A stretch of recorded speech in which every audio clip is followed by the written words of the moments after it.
Olá, graça e paz, tudo bem com você? Continuamos a série O Caminho para a Felicidade, com o 7º passo que nos leva a este caminho, que é a felicidade dos pacificadores. Em Mateus capítulo 5, versículo 9, Jesus nos ensinava dizendo: Bem-aventurados os pacificadores, porque eles serão chamados filhos de Deus. O livro de Isaías, no capítulo 9, diz que Jesus é o príncipe da paz. O livro de Filipenses, no capítulo 4, vem dizer que Deus é o Deus de paz.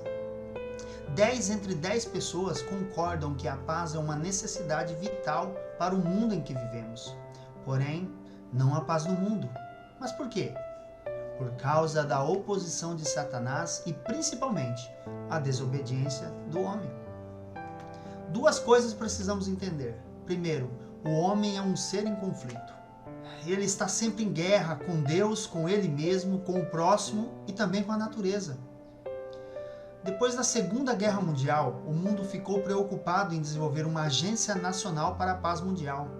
E em 1945 surgiu a ONU, Organização das Nações Unidas, com o lema: libertar as nações vindouras do flagelo da guerra.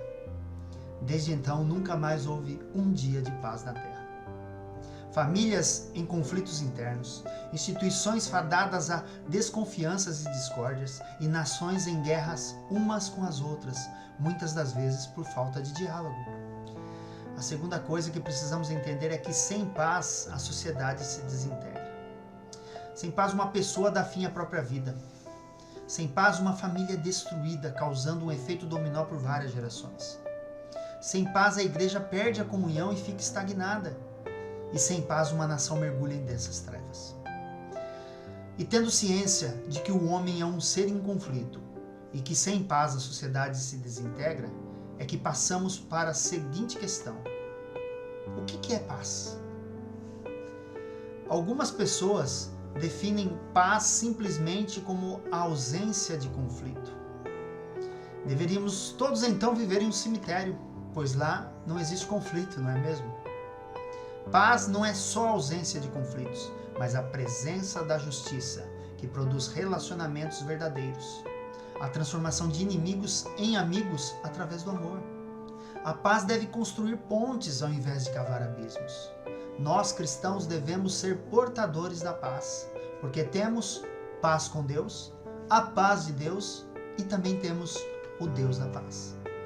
Salmo 133, versículo 1 diz para nós: ó, quão bom e quão suave é que os irmãos vivam em união.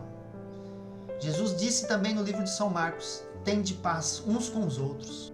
Mas como podemos ser pacificadores? Primeiro, evangelizando. Quando você está levando o evangelho da paz, está sendo embaixador do céu na promoção da própria paz. Segundo, perdoando as ofensas. Não devemos retribuir o mal com o mal, pois isso gerará males infinitos, mas sim devemos perdoar, vencendo o mal com o bem. Quando Pedro vai indagar Jesus o quanto deve se perdoar o irmão, ele fala se poderia perdoar até 7 vezes. Porém, Jesus diz a ele, até 70 vezes 7. Ou seja, quando o assunto é liberar perdão, não existe limites.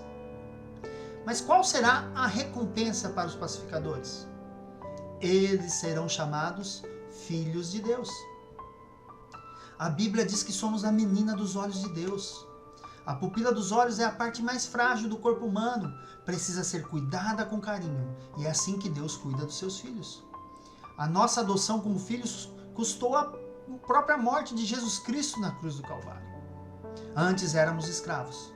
Agora somos filhos. Então chegamos até aqui aprendendo que somente aqueles que reconhecem que nada merecem diante de Deus, que é o primeiro passo, que é humilde e chora pelos seus pecados, que é o segundo passo, que age com mansidão diante de Deus e dos homens, o terceiro passo, pode ter fome e sede de justiça de Deus, que é o quarto passo. E como resultado disso, nos tornamos misericordiosos com o próximo, quinto passo. Íntegros, sinceros e puros de coração, que é o sexto passo, para promover a paz entre os povos. Continuamos no próximo devocional, neste caminho que nos leva à verdadeira felicidade, porque bem-aventurados os pacificadores, pois eles serão chamados filhos de Deus. Deus abençoe a tua vida.